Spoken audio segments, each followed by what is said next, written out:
Lusoteca. Pasta 1. As Lágrimas do Sombreirão. Entre aspas. As Lágrimas do Sombreirão é um conto da tradicional oral guatemalteca. O sombreirão é um duende tão pequenino que cabe na palma da mão. Mal se consegue enxergá-lo. Debaixo do seu chapéu de abas enormes. Um sombreiro, daí o seu nome. Ele usa sapatinhos de verniz com esporas de prata e leva sempre um violãozinho de madrepérola com o qual se acompanha quando canta para enfeitiçar as meninas bonitas.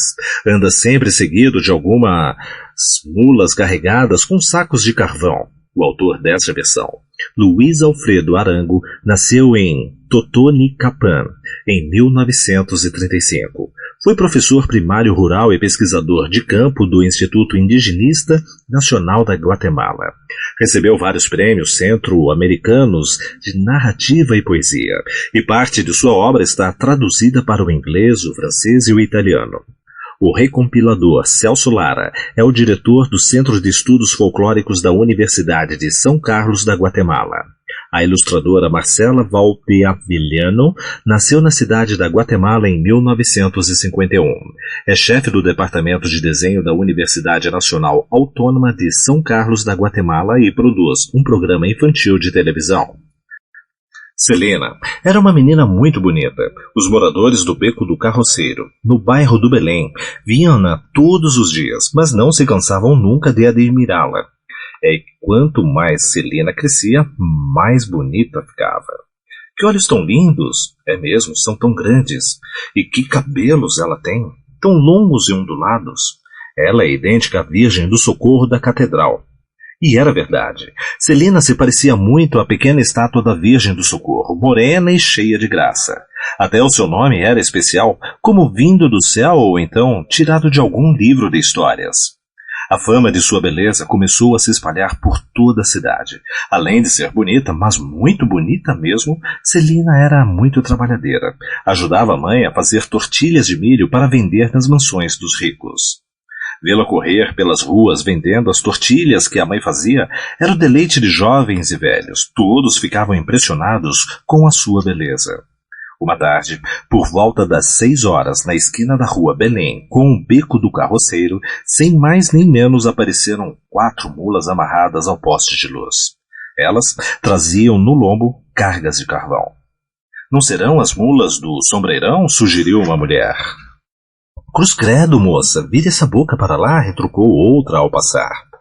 Essa noite, Celina se sentia muito cansada de tanto trabalhar o dia inteiro e já estava quase pegando no sono quando ouviu uma canção muito linda. Era a voz de alguém que cantava acompanhado por um violão. Mãe, ouça essa música. Que música? Você está sonhando, menina? Não, mãe, ouça, que beleza. Mas a mulher não ouvia música alguma. É melhor você dormir, minha filha. Celina, no entanto, não conseguia adormecer, ouvindo aquela canção tão encantadora. A voz do cantor chegava claramente aos seus ouvidos. És uma pombinha branca, tal como a flor do limão. Ou tu me dás tua palavra, ou morrerei de paixão. Às 11 horas da noite, o Beco do Carroceiro mergulhou num completo silêncio e as mulas carvoeiras sumiram na escuridão. Noite após noite, aquilo se repetia. A única coisa que as demais pessoas notavam eram as mulas com a sua carga de carvão amarradas ao poste. Celina, no entanto, deleitava-se com as canções que escutava. Certa noite, às escondidas da mãe, a menina saiu para espiar na escuridão, pois desejava muito conhecer o dono daquela voz maravilhosa. Por pouco não morre de susto. Era o sombreirão. Um homenzinho minúsculo com um chapéu enorme, sapatinhos de verniz e esporas de prata. Enquanto dançava e cantava, tocando seu violãozinho de madrepérola, ia cativando a garota. As estrelas lá no céu caminham a par e par. Assim caminham meus olhos quando te vejo passar. Essa noite, Celina mal conseguiu dormir. Não podia parar de pensar no sombreirão e passou o dia seguinte inteirinho lembrando-se dos versos que ouvira. Queria ao mesmo tempo, não queria que chegasse a noite. Queria e ao mesmo tempo não queria rever o sombreirão. Desde então, Celina parou de comer e parou de sorrir. O que é que você tem, minha filha? Perguntava-lhe a mãe. Está sentindo alguma dor? Você está doente? Mas Celina não respondia. Isso é coisa do sombreirão, que deve ter enfeitiçado a menina, disse alguém à mãe de Celina, que, desesperada, seguindo os conselhos dos vizinhos, levou-a para bem longe de casa e trancou-a numa igreja. O povo acredita que os fantasmas não podem entrar nas igrejas. Na noite seguinte, chegando ao beco do carroceiro, o sombreirão não encontrou mais a jovem. Ficou feito louco e começou a procurar Celina por toda a cidade sem encontrá-la. Ao amanhecer, ele se foi em silêncio, levando as suas mulas. A mãe de Celina e os vizinhos ficaram muito contentes por terem conseguido livrá-la do sombreirão. Celina, porém, cerrada na igreja, adoeceu de tristeza e certo dia amanheceu morta. Estavam todos velando a menina na casa de sua mãe, quando escutaram um pranto de partir o coração, mas que os deixou gelados de susto.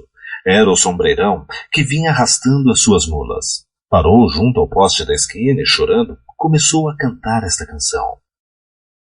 Ó coração de pau santo, ramo de limão florido, por que deixas esquecido a quem sempre te quis tanto?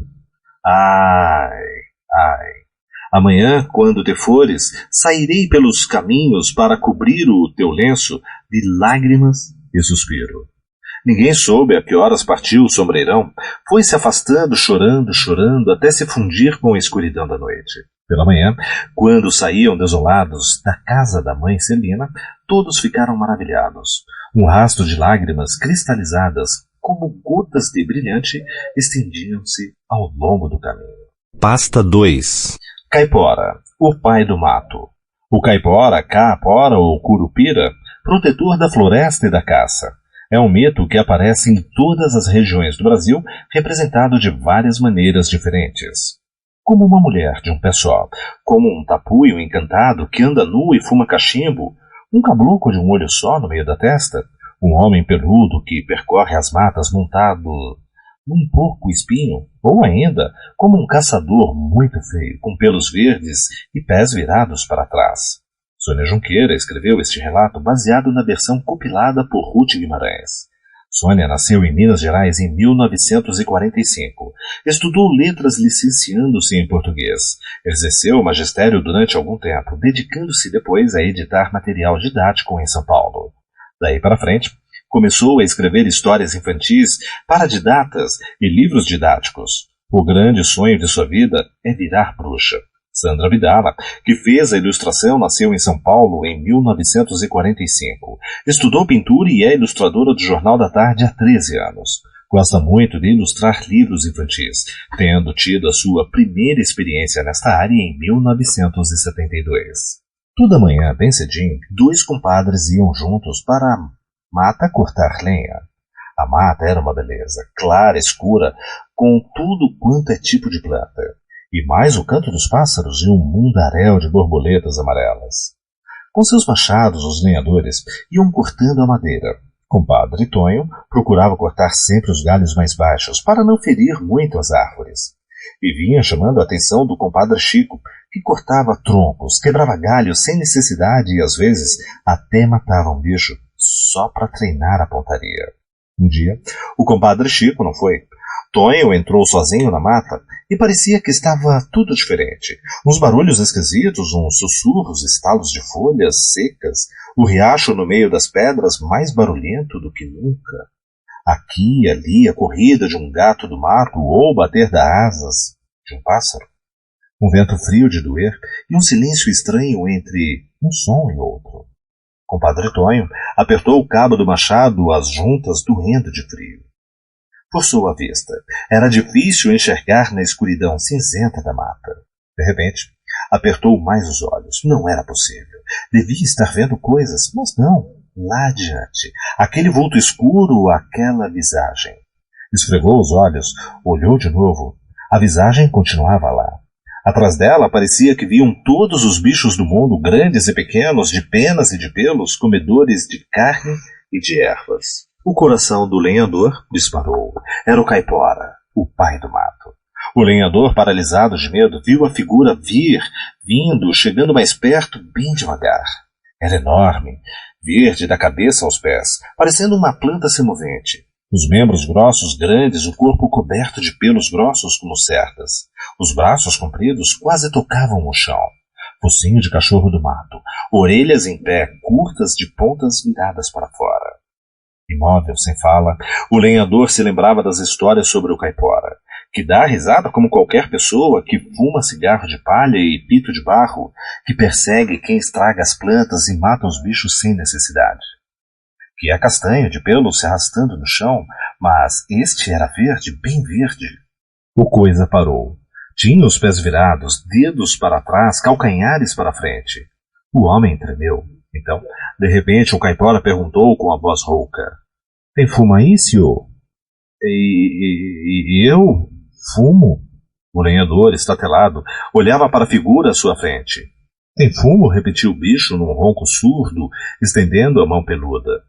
O lenhador parou de tremer. Mesmo assim, não conseguia falar.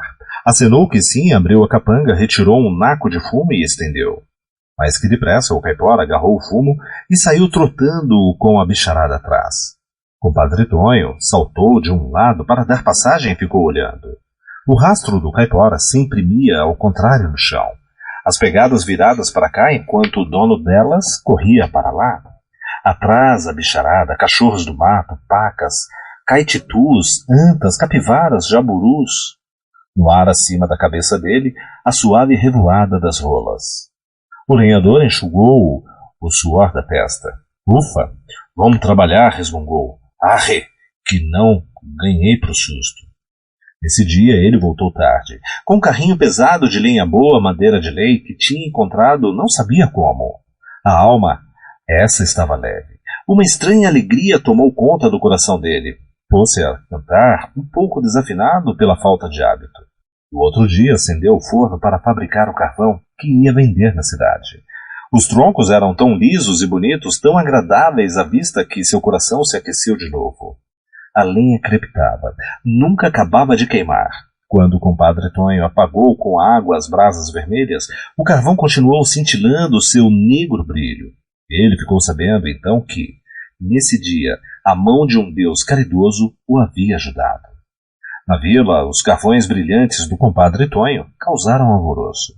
"Isso é de muito valor, moço. Quer comprar?" "Eu não sei.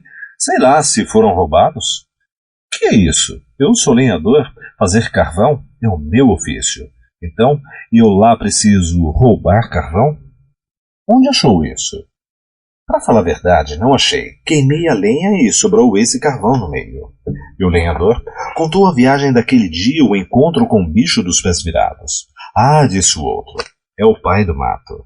"Acho que era, mas eu lá tenho alguma coisa com o caipora? Diz que o bicho enfeitiça e persegue quem anda no mato." "Nem sempre. Você deu fumo pro pitinho dele, ganhou uma fortuna, sorte sua." "Pelo sim, pelo não, compadre Tonho, não foi mais à floresta. Compadre Chico, seu companheiro, ouviu falar de sua sorte. Invejoso foi atrás dele para arrancar o segredo de sua riqueza. Mas só ouviu uns grunhidos e umas desculpas." "Sei não. Penso que a minha sorte foi por causa do encontro, mas não tenho certeza." E ficou nisso.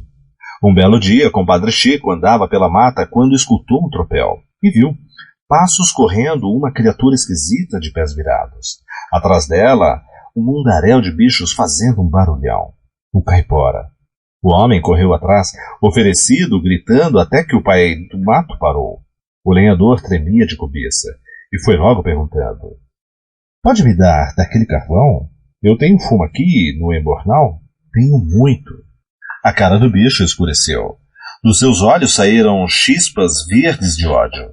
Em volta tudo virou um silêncio só. Nem uma folhinha se mexia. Como um ronco surdo, o bicho avançou sobre o homem e o agarrou. E daquele dia em diante surgiu uma nova assombração nas matas. O homem que fica vagando para baixo e para cima, que nem alma penada, mirado pelo avesso. Pasta 3. A Mulata de Córdoba, México. Versão Francisco Serrano. Ilustradora Maria Figueroa.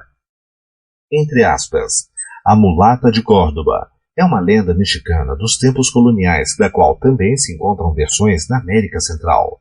O relato que aparece nesse livro foi inspirado em textos do historiador Luiz González Obregón, nascido em 1865 e falecido em 1938, e do poeta Xavier Villaurrutia, que nasceu em 1903 e faleceu em 1950. A adaptação foi feita por Francisco Serrano, cujos textos têm aparecido em diversas publicações e que é autor de La Luciérnaga, entre parênteses, O Pirilampo, uma antologia de poesia contemporânea para crianças, de 1983.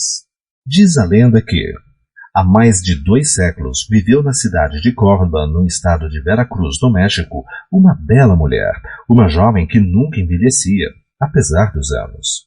Chamavam-na de mulata, e tinha a fama de advogada de casos impossíveis. As moças sem namorado, os operários sem trabalho, os médicos sem pacientes, os advogados sem clientes, os militares na reserva, todos recorriam a ela e ela a todos contentava. Os homens fascinados pela sua beleza disputavam seu coração, mas não eram correspondidos. A todos ela desdenhava. As pessoas comentavam os poderes da mulata, diziam que se tratava de uma bruxa, de uma feiticeira. Alguns garantiam tê-la visto voar pelos telhados e afirmavam que os seus olhos negros lançavam olhares satânicos enquanto ela sorria com aqueles lábios vermelhos e aqueles dentes alvíssimos. Outros contavam que a mulata havia feito um pacto com o diabo e que o recebia em sua casa. Juravam que, passando-se diante da casa da bruxa à meia-noite, via-se uma luz sinistra que saía pelas frestas das portas e das janelas, uma luz infernal, como se o interior da casa estivesse sendo devorado por um poderoso incêndio. A fama daquela mulher era enorme. Por toda parte falava-se dela em muitos lugares do México. O seu nome era repetido de boca em boca. O mistério de suas origens aparecia até mesmo em canções. Faz muito tempo, mas muito tempo, que vive na vizinhança, bem do lado da pracinha. Na vizinhança? Mentira. Nunca ninguém a encontrou no pátio, nem no saguão, nem na rua, nem na igreja, no mercado também não. Logo não é deste bairro. Logo chegou de repente. Em Córdoba apareceu um dia subitamente. Ninguém sabe ao certo por quanto tempo perdurou o mistério da mulata. O fato é que, certo dia, levaram-na de Córdoba e prenderam-na nos sombrios cárceres do Tribunal da Inquisição na cidade do México, acusada de bruxaria e satanismo. Foi julgada e condenada à morte. Na manhã do dia em que seria executada, o carcereiro entrou no calabouço da mulata e ficou surpreso ao contemplar numa das paredes da cela o desenho do casco de um barco, feito a carvão pela feiticeira, a qual lhe perguntou sorrindo: "Bom dia, carcereiro. Poderias tu me dizer o que falta a este barco?" "Oh, mulher desventurada", respondeu o carcereiro, "se te arrependesses dos teus erros, não estaria a ponto de morrer. Anda-me, diz-me, o que falta a este barco?" insistiu a mulata. "Por que me perguntas? Falta-lhe o mastro." "Se é isso que lhe falta, isso ele terá", respondeu ela misteriosamente. O carcereiro, sem compreender o que ocorria, retirou-se confuso. Ao meio-dia, ele voltou a entrar no calabouço da mulata e contemplou maravilhado o barco desenhado na parede. "Carcereiro, o que falta a este barco?" perguntou a mulher novamente. "Desafortunada", replicou o carcereiro desconcertado. "Se quisesse salvar a tua alma das chamas e do inferno, terias poupado a Santa Inquisição deste julgamento. O que pretendes? São as velas que faltam a este barco." "Se é isso que lhe falta, isso ele terá", respondeu, como sempre, a mulata. E o carcereiro se retirou, intrigado com o fato de que aquela misteriosa mulher passasse as suas últimas horas desenhando sem temer a morte. Ao crepúsculo, hora fixada para a execução, o carcereiro entrou pela terceira vez no calabouço da mulata e ela, sorridente, perguntou-lhe mais uma vez: "O que falta ao meu barco?" "Infeliz", respondeu o carcereiro, "põe a tua alma nas mãos de Deus, nosso Senhor, e arrepende-te de teus pecados. Nada falta ao teu barco a não ser navegar. É perfeito. Pois se assim quiseres, se nisso puseres empenho, ele navegará, e para muito longe." "Como assim? Quero ver." "Pois veja", disse a mulata, e rápida como o vento pulou no barco. Este, devagar a princípio e depois rápido e a toda vela, desapareceu com a bela mulher por um dos cantos do calabouço. O carcereiro ficou mudo, imóvel, com os olhos saltando das órbitas, os cabelos em pé e boquiaberto. Ninguém soube mais nada da mulata. Supõe-se que ela esteja com o diabo. Quem queira acreditar em bruxaria no muro com carvão, que pinte um barco. Pasta 4. Maria Angula, Equador. Informante: Maria Gomes. Versão: Jorge Renan de la Torre. Ilustradora: Mariana Conqui. Maria Angula. Entre aspas, Maria Angula é um conto da tradição oral equatoriana. Esta versão foi escrita por Jorge Renan de la Torre, a partir de um relato que lhe fez Maria Gomes, uma mulher de mais de 70 anos, que vive no povoado de Otan. Jorge Renan de la Torre nasceu em Quito em 1945 e já publicou contos, fábulas e obras de teatro infantil. A ilustradora Mariana Conqui nasceu em Bahia de Caraqués em 1951. Estudou na Escola de Artes Plásticas da Universidade Central do Equador.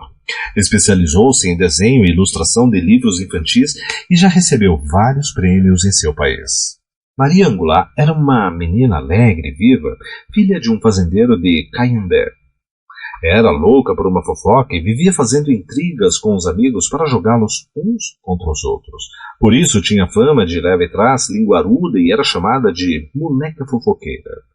Assim viveu Maria Angula até os 16 anos, dedicada a armar confusão entre os vizinhos, sem ter tempo para aprender a cuidar da casa e a preparar pratos saborosos.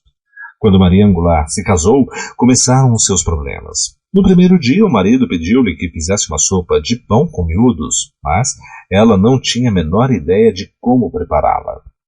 Queimando as mãos com uma mecha embebida em gordura, acendeu o carvão e levou ao fogo um caldeirão com água, sal e coloral, mas não conseguiu sair disso. Não fazia ideia de como continuar. Maria lembrou-se, então, de que na casa vizinha morava a Dona Mercedes, cozinheira de mão cheia e, sem pensar duas vezes, correu até lá. Minha cara vizinha, por um acaso a senhora sabe fazer sopa de pão com miúdos? Claro, Dona Maria. É assim, primeiro coloca-se o pão de molho em uma xícara de leite. Depois, despeja-se este pão no caldo e, antes que ferva, acrescentam-se os miúdos. Só isso? Só, vizinho. Ah, disse Maria Angula, mas isso eu já sabia. E voou para sua cozinha a fim de não esquecer a receita. No dia seguinte, como o marido lhe pediu que fizesse um ensopado de batatas com toicinho, a história se repetiu. Dona Mercedes, a senhora sabe como se faz um ensopado de batatas com toicinho? E como da outra vez, tão logo a sua boa amiga lhe deu todas as explicações, Maria Angula exclamou: Ah, é só? Mas isso eu já sabia, e correu imediatamente para casa a fim de prepará-lo. Como isso acontecia todas as manhãs, Dona Mercedes acabou-se empesando. Maria Angula vinha sempre com a mesma história. Abre-se aspas. Ah, é assim que se faz o arroz com carneiro? Mas isso eu já sabia. Ah, é assim que se prepara a dobradinha? Mas isso eu já sabia. Fecha-se aspas. Por isso, a mulher decidiu dar-lhe uma lição e no dia seguinte... Dona Mercedinha, o que deseja, Dona Maria?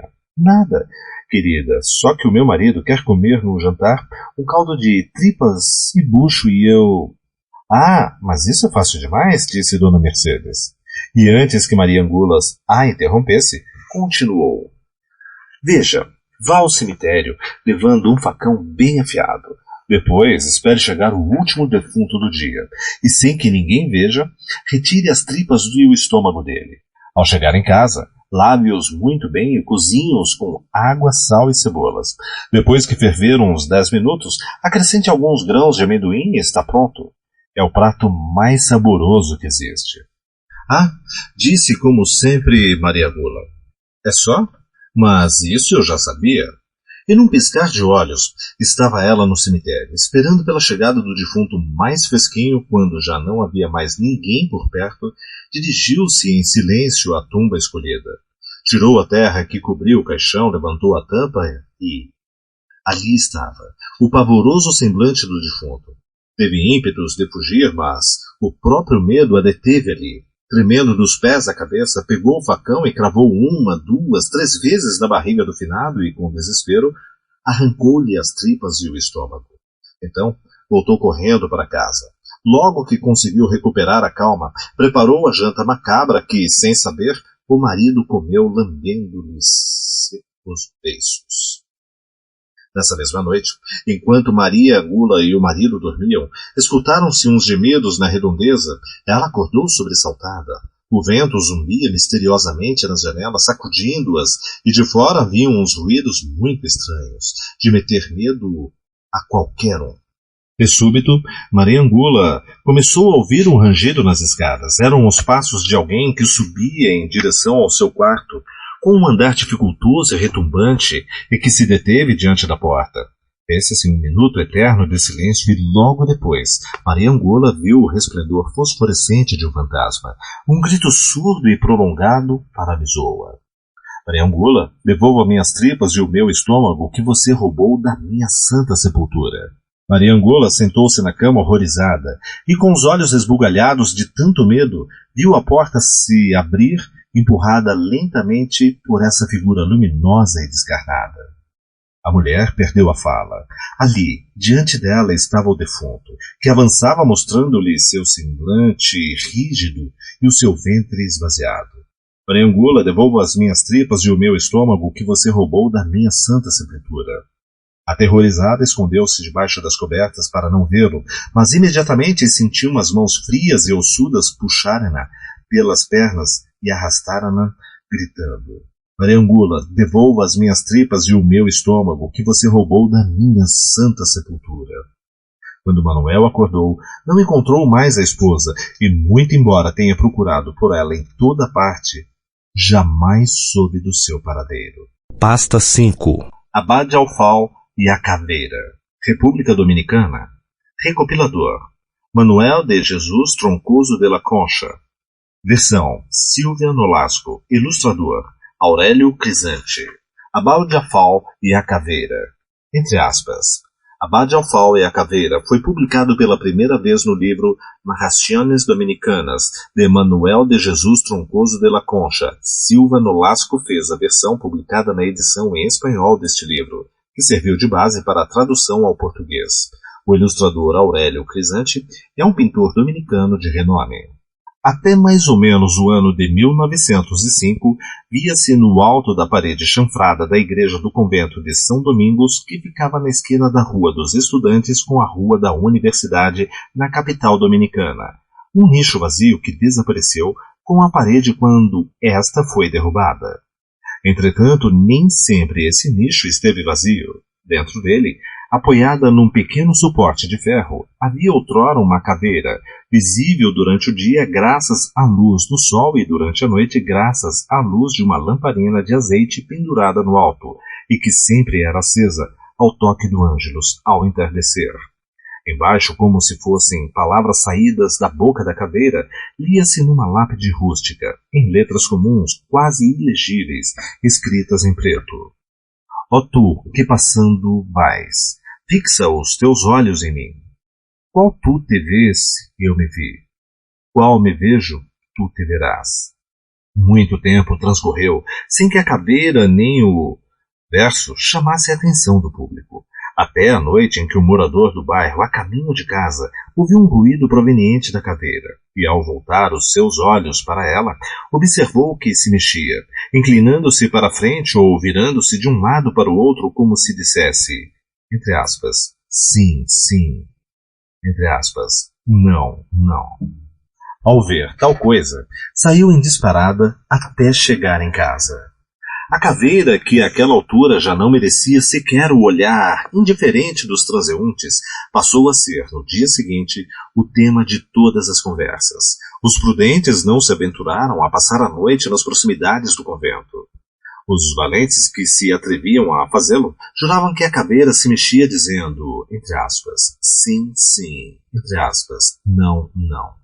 E ainda acrescentavam que ela movia as mandíbulas, que ria fazendo um barulho parecido com o das castanholas e uma porção de outras histórias. Durante o dia, a caveira ficava quietinha.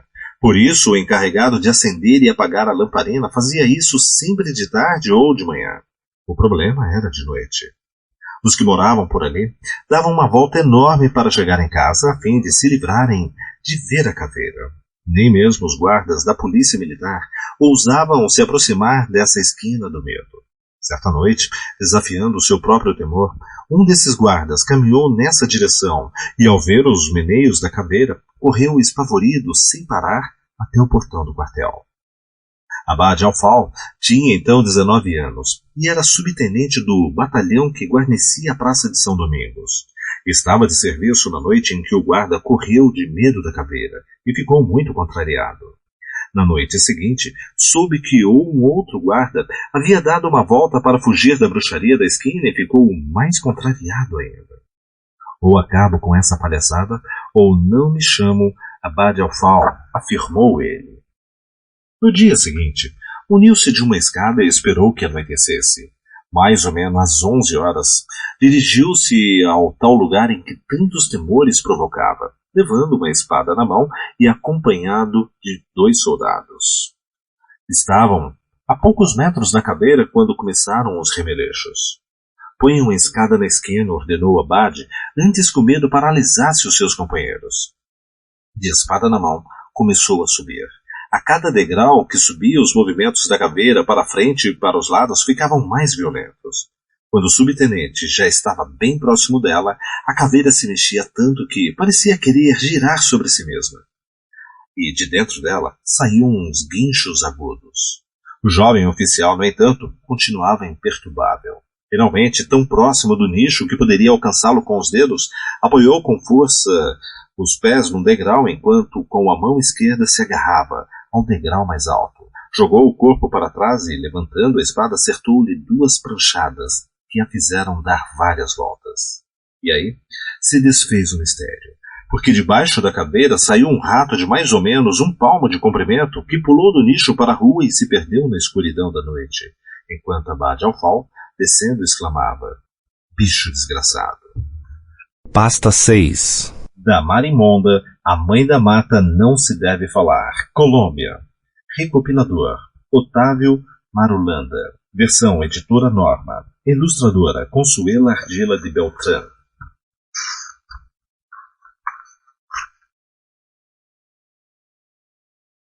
Da Marimonda, a mãe da mata não se deve falar. Entre aspas. Da Marimonda, a mãe da mata não se deve falar. É um conto da tradição oral colombiana. Há, entre aspas, Marimonda ou, entre aspas, Madre Monte, nomes pelos quais é conhecida a mãe da mata na Colômbia, aparece em todas as zonas rurais do país. Trata-se de um mito que se assemelha ao caipora, ou caapora, ou curupira, muito presentes na tradição brasileira. Ela toma a forma de uma mulher belíssima e quem a vê fica imediatamente enfeitiçado. Mas é vingativa e cruel e castiga com a morte aqueles que danificam a natureza. A versão que aparece na edição em castelhano e da qual foi feita a tradução ao português baseia-se na pesquisa do folclorista Octávio Marulanda. A ilustradora Consuelo Ardila de Beltrán é uma especialista em artes gráficas da Universidade de Las Mercedes e diretora de arte dos textos para a Escola Primária de Literatura Infantil da editora Norma. Quando Jacinto voltava cabisbaixo à sua chácara, encontrou-se com a velha Joana. Escuta, filho, por que essa cara? Disse-lhe a velha ao cumprimentá-lo. Ah, nhá Joana, suspirou Jacinto. É que hoje, quando eu fui buscar água para regar minhas laranjeiras, vi que o rio estava seco, não tinha nenhuma gota d'água. Faz tanto tempo que não chove, não sei o que fazer, nhá Joana. O rio estava seco, é? Mau sinal, filho, mau sinal. E a velha balançou a cabeça como se pressentisse calamidades. Mau sinal por quê, nhá Joana? Pois olha, filho, tu é muito jovem e tu não sabe de nada. Mas eu te digo, filho, que se o rio secou, é porque ele anda por aí, então, pobre de quem se encontrar com ela. Com ela quem? De quem é que vosmecê está falando, minha Joana? Jacinto estava muito assustado. É da Marimonda, a mãe da mata, filho. E de quem mais que ia ser? Mas eu não quero falar dela, não. Não pode, filho, dá azar. Só de pensar fico toda arrepiada. E vê se tu toma cuidado. Tu é um bom moço, Jacinto. Tu não é como os outros, como esse tal de Runcho. E a velha seguiu seu caminho apressada. Jacinto sentiu imediatamente um calafrio percorrer-lhe a espinha. Lembrou-se então do Runcho Rincão. Já fazia muito tempo que esse sujeito derrubava árvores na cabeceira do rio, lá no alto do morro. Quando os lavradores perceberam, perguntaram-lhe por que fazia aquilo e ele explicou que os homens da serraria lhe pagavam pelas árvores que ele cortava. Serafim, o mais velho dos habitantes do povoado, advertiu-o então. Olha, Runcho, é melhor tu não fazer estrago na floresta que a marimonda pode aparecer. Mas o Runcho não fez caso das palavras do velho e continuou destruindo todas as árvores que encontrava. Pouco tempo depois, os lavradores começaram a notar que o rio descia com menos água e que cada vez ouviam-se menos os gritos dos papagaios e o canto dos melros nas matas. A caminho de sua chácara, Jacinto continuou pensando no que fazer com seus pezinhos de laranja recém-plantados, já que não tinha água para regá-los. Começava a escurecer e detrás do morro despontava uma lua redonda e amarela. Tal era a sua preocupação, que nem se deu conta do alvoroço que o seu cãozinho Caniju fez ao vê-lo. Mas logo percebeu que o animal estava muito inquieto. Grunhia, ladrava, cercava o dono e mordia suas calças, tentando conduzi-lo para o caminho que levava ao morro. Jacinto sentiu a angústia de Canejo e decidiu segui-lo. Depois de se benzer várias vezes, começou a subir deixando-se guiar pelo cachorro, que não parava de ladrar e grunhir. Pouco depois, ouviu um ruinho. Chuís, chuís, sibilava um facão, derrubando mamonas, sarças e samambaias. De longe, Jacinto avistou o Runcho, que aproveitando a escuridão estava abrindo uma trilha até um lugar onde havia uns cedros enormes que ele desejava derrubar. Com o vento, as folhas das árvores rangiam, dando a impressão de que estava chorando. De súbito, a lua se escondeu detrás de uma nuvem e Jacinto não conseguiu enxergar mais nada. Canejo parou. Cessou também o ruído do facão na folhagem. A escuridão e o silêncio dominaram a floresta e um resplendor surgiu no meio da mata espessa. O Runcho, como que hipnotizado, deixou cair o facão e levantou os olhos fixos no resplendor, o qual, pouco a pouco, foi tomando a forma de uma bela mulher. Seus cabelos longos e escuros caíam-lhe sobre os ombros e cobriam-lhe todo o corpo. Seus olhos grandes e muito pretos lançavam centelhas de fogo e seus lábios delineavam um sorriso feroz. Uma voz repetia: Vem, vem, vem. Tão logo o Runcho conseguiu tocar a mulher, esta soltou uma aguda gargalhada que retumbou no silêncio da noite. Rápido como um raio, sacudiu a cabeça e imediatamente os seus longos cabelos se transformaram num espesso musgo pardacento e em grossos cipós que, como serpentes, enroscaram-se no pescoço, nos braços e nas pernas do moço. Jacinto fechou os olhos. Seu coração saltava como louco e suas pernas pareciam estar cravadas na terra. Alguns instantes depois, ele ouviu novamente os latidos furiosos de Canejo e o ranger das folhas sacudidas pelo vento. Abriu os olhos e aproximou-se do Runcho. Estava morto. Um cipó apertava-lhe o pescoço e, ao seu lado, estendia-se um rastro de musgo pardacento que se perdia no matagal. Ao longe, começou a escutar a água do rio que voltava a correr. Jacinto jamais disse nada a ninguém. Da marimonda, a mãe da mata, não se deve falar. Pasta 7. A Sombra Negra e o Gaúcho Valente, Argentina. Recopilador: Jesus Maria Carrizo. Versão: Nelly Garrido. Ilustradora: Idelba da Puerto. A Sombra Negra e o Gaúcho Valente. Entre aspas. A Sombra Negra e o Gaúcho Valente é um conto da tradição oral argentina. Foi compilado na província de Catamarca, no noroeste argentino, por Jesus Maria Carrizo.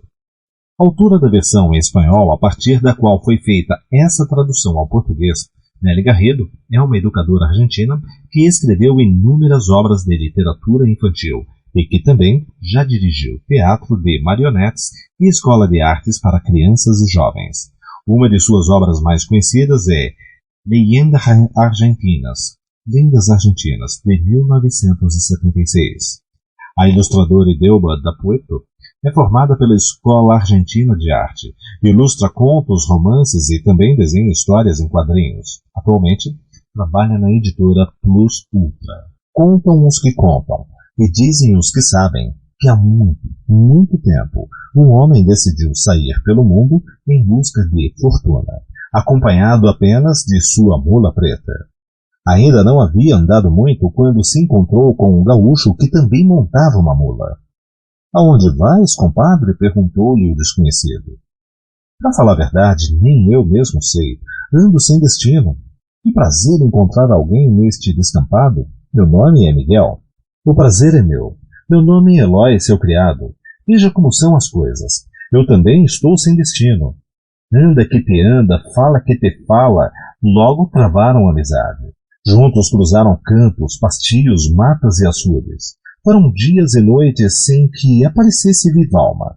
Uma tarde, quando já começavam a se desesperar diante de tanta solidão, divisaram ao longe uma casa muito grande.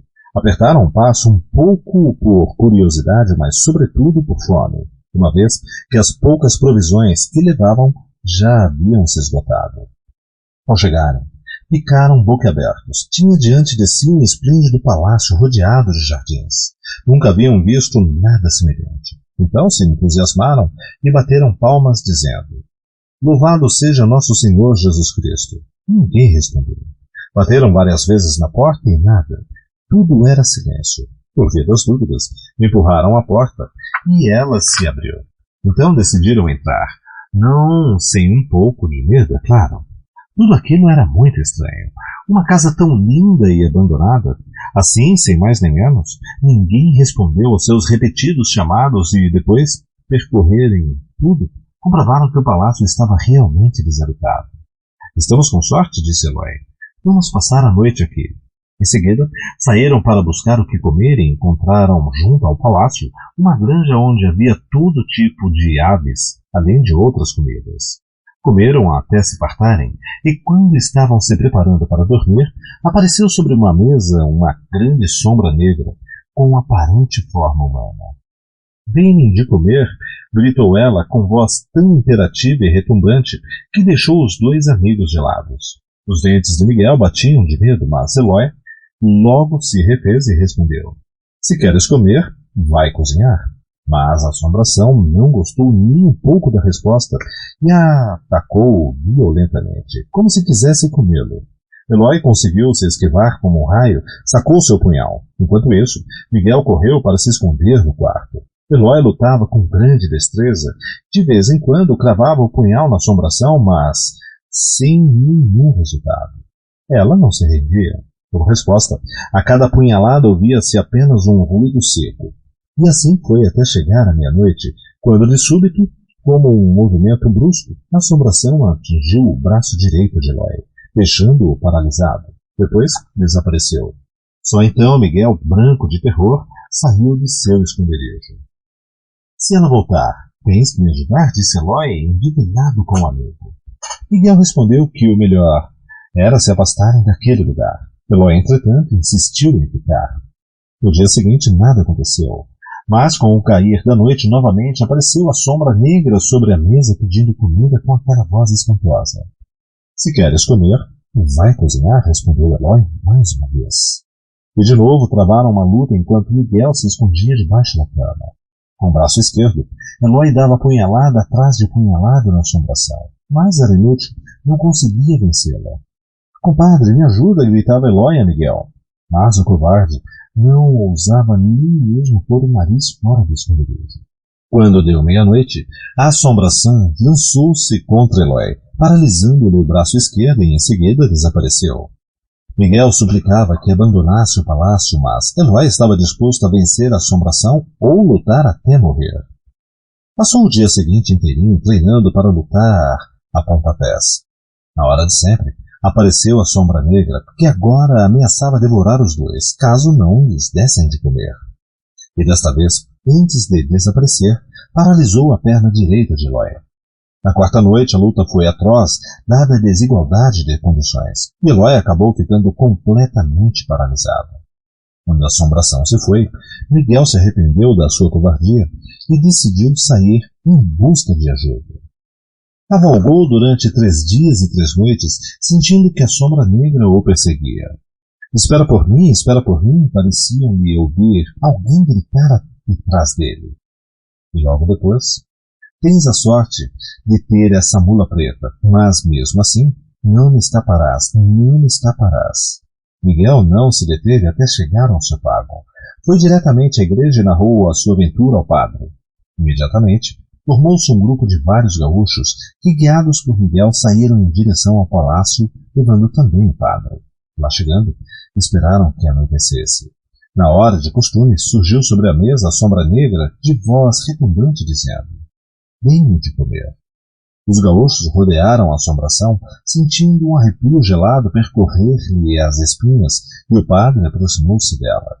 Os homens mal conseguiam respirar. Ele lhe atirou água benta e a sombra negra se desfez. Uma densa coluna de fumaça branca começou então a se elevar. Disse o padre que essa era a alma penada que aparecia como sombra negra, e agora finalmente subia ao céu para repousar na graça de Deus. Eloy, o gaúcho valente, voltou a se movimentar como antes. Eu não vi tudo isso, mas dizem que é verdade. Pasta 8. A Gruta do Jacinto, Porto Rico. Informante: Manuel A. Domenech. Versão: Juan Antônio Ramos. Ilustrador: José A. Peláez. A Gruta do Jacinto. Esta história é contada em diversas regiões de Porto Rico. Juan Antônio Ramos escreveu a versão aqui traduzida ao português, baseado no relato que lhe foi feito por seu amigo Manuel A. Domenech. Juan Antônio Ramos nasceu em Bayamón, Porto Rico. Publicou trabalhos de criação e crítica literária e 3 livros de contos. O ilustrador José A. Peláez nasceu em Havana, Cuba, em 1950 e cursou arquitetura na Universidade de Porto Rico. Atualmente, ele trabalha como ilustrador nas edições Huracan. Fez várias exposições internacionais de sua obra gráfica e recebeu inúmeros prêmios em Porto Rico. Vovô já disse ao neto: à praia de Jobos ele não vai enquanto ela tiver forças nas pernas. E se for necessário esquentá-la novamente por desobediência, ela esquenta. Os garotos não sabem do perigo, murmura a vovó. Não é pelas correntes traiçoeiras que já engoliram mais de um. Pior do que essas águas turbulentas, pior do que as borrascas, são os rochedos íngremes existentes na beira-mar. As fendas por onde arrebentam impetuosos vagalhões que cobrem o cume das rochas para forrar a areia de uma espuma espessa. De todas as fendas que lá existem, a que mais espanto provoca em vovó é a que se conhece pelo nome de Gruta do Jacinto. Quem exatamente foi Jacinto, ninguém parece saber. São muitos os que querem inventar histórias que expliquem, se não a sua vida, pelo menos as circunstâncias da sua morte. Uns dizem que ele foi um patife safado que tinha que acabar como acabou. Outros afirmam que era um louco incurável que perambulava pela praia distribuindo cocos e pedindo comida. E como morreu? Vovó não tem todas as respostas, mas o que ela sabe mesmo é que Jacinto, aproveitando a escuridão de uma noite muito fechada, roubou uma vaca que pastava a certa distância da praia. Arrastou-a apressado, sem reparar por onde andava. Tropeçou nas pontas afiadas de um rochedo, perdeu o equilíbrio e se precipitou por uma fenda profunda existente na rocha. Essa noite, algumas pessoas da vizinhança tiveram a impressão de escutar um grito assustador. No dia seguinte, Jacinto e a vaca haviam desaparecido. Durante algum tempo, ninguém se atreveu a falar daquele trágico acidente, até que em uma noite uma das crianças escapuliram em segredo até a gruta. Lá chegando, começaram a gritar em tom de zombaria na direção da boca rumorosa e oca do rochedo. E a vaca, Jacinto? E a vaca, Jacinto?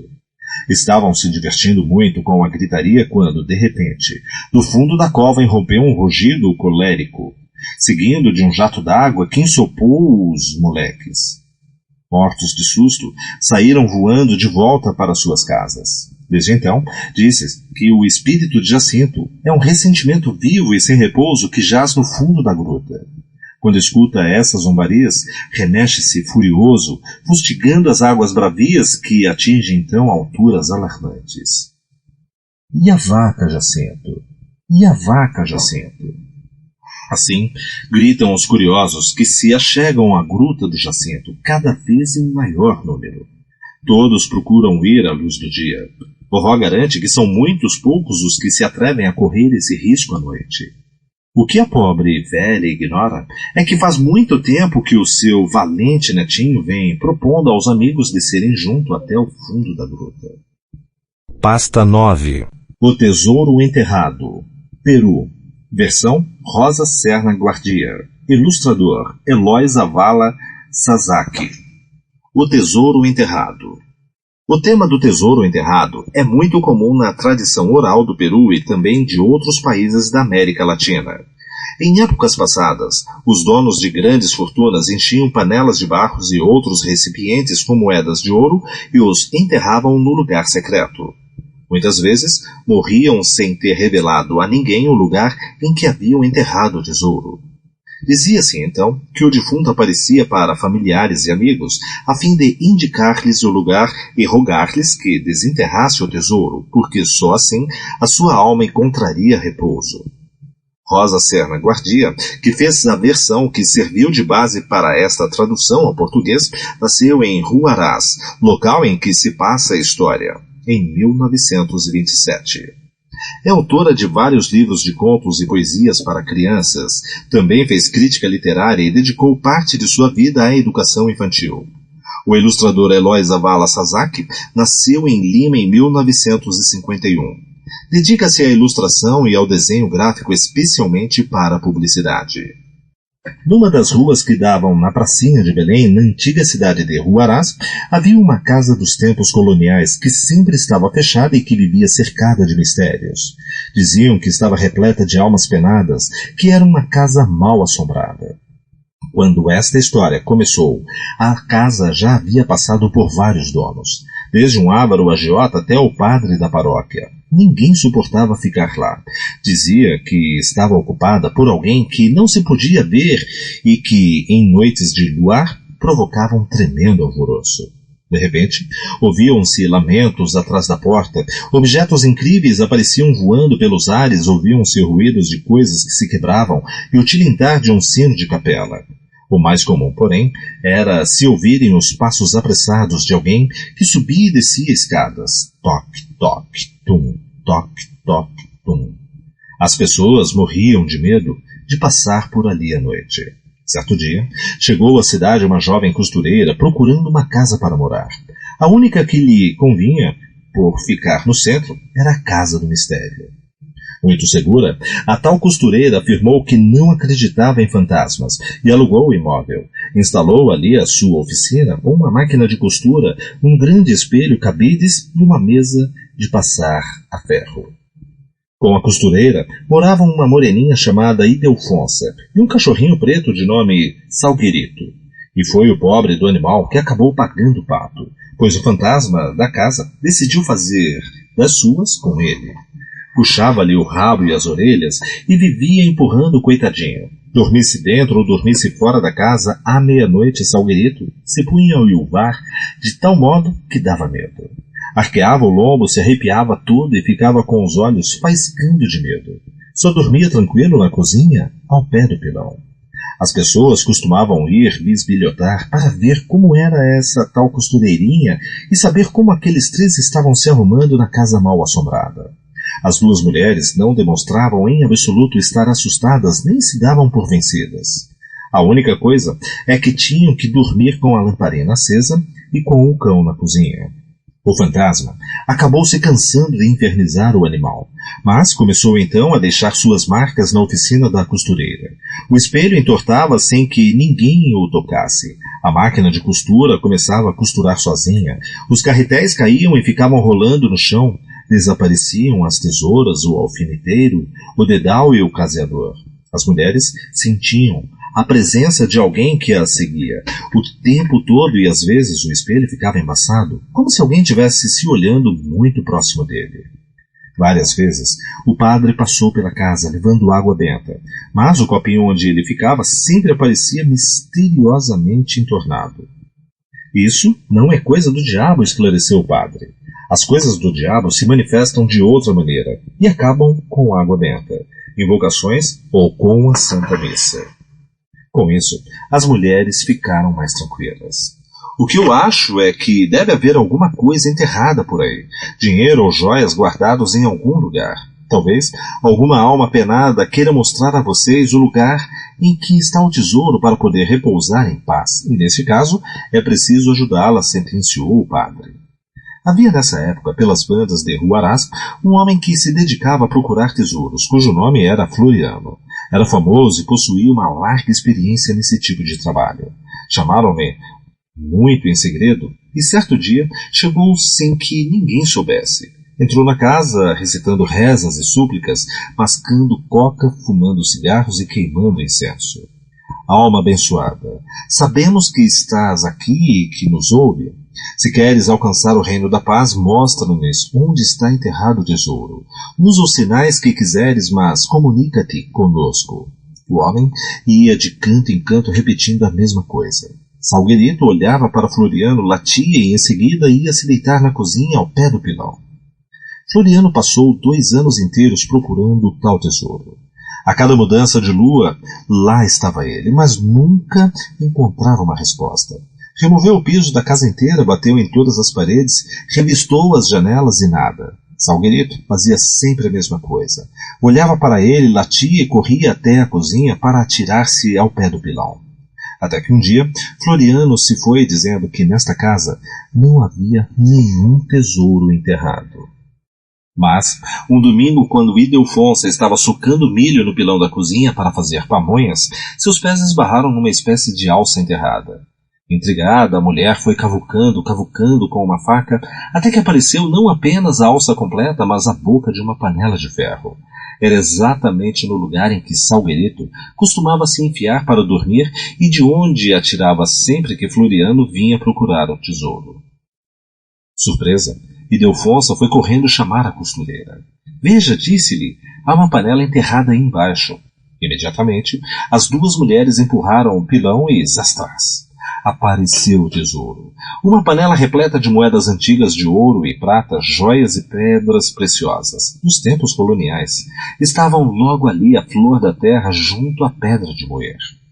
Dizem que à meia-noite, depois de benzerem a casa, a costureira e Ildefonsa saíram da cidade levando consigo não apenas o tesouro encontrado, mas também Salgueirito, o cãozinho judiado que lhes deu o sinal preciso de onde estava enterrado o tesouro. Nunca mais se soube deles. Pasta 10. Os 2 caçadores de Sayona, Venezuela. Recopilador: Santos Hermini Arismendi. Versão: Edições Ecaré. Ilustrador: Peli. Os 2 caçadores e a Sayona. Este conto foi inspirado em vários acontecimentos relatados pelo folclorista Santos Hermini Arismendi, em seu livro Ruelas Folclóricas, Vestígios de Folclore. A Sayona é um aspecto de uma mulher altíssima que caminha fazendo um ruído como se os seus ossos que se chocam e arrastando a cauda de uma longa túnica negra. Dizem que a cara da Sayona é a cara da morte, e que ela não possui olhos, mas um brilho como o de brasas acesas no fundo das órbitas. Aparece nos povoados, no meio do mato, depois do toque das aves marias, ao anoitecer. Aproxima-se dos homens que estão longe de casa e que têm maus pensamentos. Ela os atrai para um lugar solitário e então mostra-lhes sua cara assustando-os. Depois, esses homens aparecem mortos, como se tivessem sido atacados pelas garras de um animal selvagem. A Sayona foge ao ver uma cruz e também ao escutar o primeiro canto do galo na madrugada. O ilustrador deste conto, Peli, é um desenhista chileno residente há vários anos na Venezuela. É autor das ilustrações do livro El Robo de las Oes, O Roubo do As. Uma tarde, 2 caçadores deixaram o vilarejo onde viviam e se embrenharam na montanha. Levavam comida para vários dias. Caminharam a tarde toda e, ao cair da noite, acenderam uma pequena fogueira e armaram as suas redes numas árvores, no meio do mato cerrado. E aí, enquanto esquentava a comida, um deles se pôs a lembrar da namorada. Como era linda, que olhos tão negros possuía e a voz tão suave, assim como a pele do rosto e do pescoço. Não fale de mulheres, compadre. Então não vê que estamos no meio da montanha? E o que é que tem? É que não se deve falar de mulheres no meio da montanha. Mas eu não estou falando de mulheres, estou falando da minha namorada. E dá na mesma. A Sayona pode aparecer. Foi só mencionar esse nome e ouviram um assobio vindo do lado do desfiladeiro. E também uns passos. O fogo começou a crepitar como se tivessem atirado óleo nele. Os dois caçadores então ficaram bem quietos, sentindo a escuridão, escutando apenas o assovio e olhando sem enxergar até que uma luz começou a vir na direção deles, como flutuando. Quando já estavam bem perto, viram que se tratava de uma linda jovem de olhos brilhantes, que vinha sorrindo e caminhando com muita graça. Boa noite, disse ela ao chegar. E sem esperar que lhe respondessem, sentou-se ao lado deles, sempre sorrindo, com seus longos cabelos e brancos dedos. Foi logo pegando uns pedaços de beiju e, estranhamente, mal os colocava na boca, cuspiu-os no chão. A Sayona, disse um deles com um fiozinho de voz. Ela escutou, é claro, porém não disse nada. O outro, no entanto, o da namorada, olhava embabascado. Ela se parecia muito à sua namorada, esses olhos tão lindos e esse sorriso. E quando chegou a hora de dormir, fez lugar para ela na sua rede, que era das grandes, enquanto o compadre apagava a lanterna e se deitava na outra rede pendurada pouco mais abaixo. Então tudo mergulhou na escuridão. Já que não havia lua essa noite, escutavam-se apenas os ruídos da montanha. O compadre nem viu se o outro dormiu. O certo é que, já tarde da noite, ouviu um ruído de gotas pingando no chão, uma após outra, compassadamente. Tac, tac, tac. Como um fim de chuva na folhagem, porém, eram gotas mais pesadas que as das chuvas. Esticou a mão e sentiu cair nela uma gota quente, espessa e pegajosa.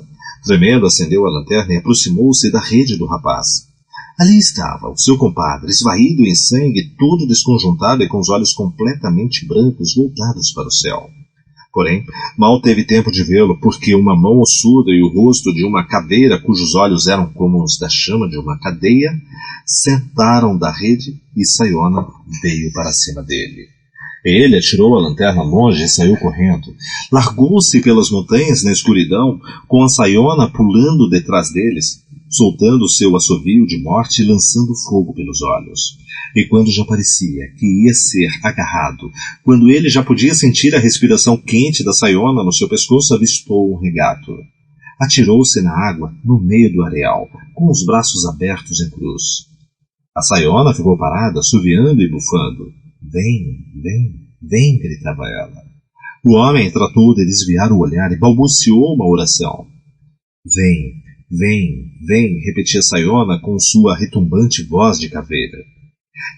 E essa horripilante voz de caveira o enfeitiçava de tal modo que a oração morreu em seus lábios, e mesmo estando em posição de cruz, teve a impressão de que a Sayona ia pular por cima dele. Porém, justo nesse momento, os galos cantaram.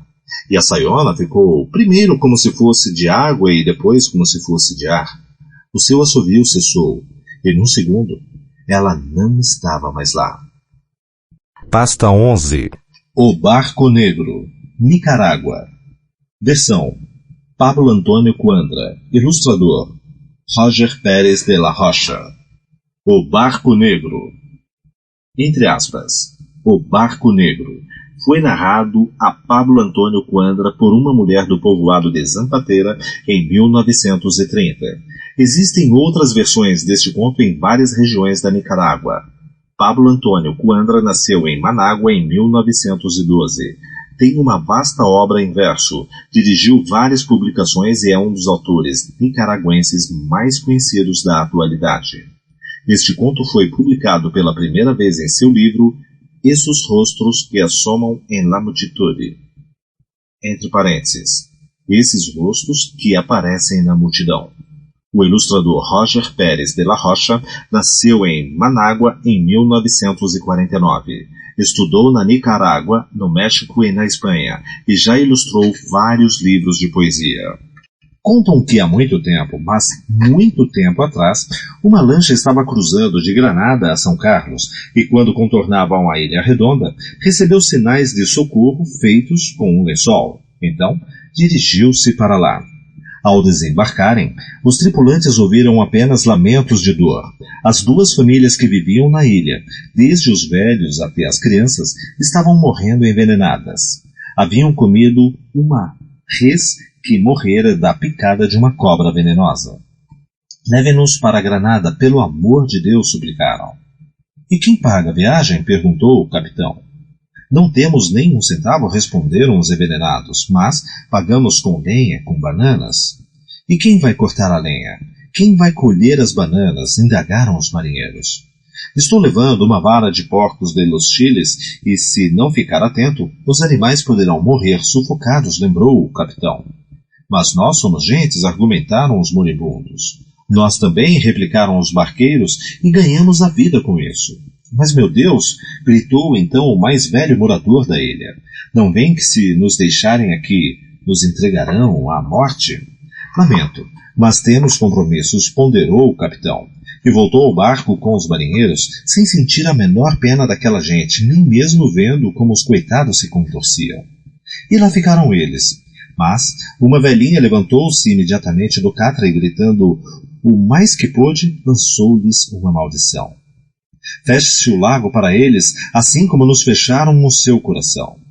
A lancha partiu, afastou-se pelas altas águas do lago e a caminho de São Carlos, e desde então se perdeu. Assim contam. Nunca mais avistaram terra. Não podem ver as montanhas nem as estrelas. Há anos, dizem, séculos que estão perdidos. O barco já está negro, as velas podres e o cordame arrebentado. Muita gente do lago os tem visto. Topam nas altas águas com o barco negro e os marinheiros barbudos e esfarrapados gritam. Onde fica São Jorge? Onde fica Granada? Mas o vento os leva e não conseguem avistar a terra. Foram amaldiçoados. Olá, obrigado por assistir até aqui. Se você curtiu o conteúdo, não esqueça de deixar o seu like, se inscrever no canal e ativar as notificações para não perder nenhum vídeo novo. Seu apoio faz toda a diferença e me ajuda a continuar trazendo conteúdos incríveis para você. Um forte abraço e até o próximo vídeo.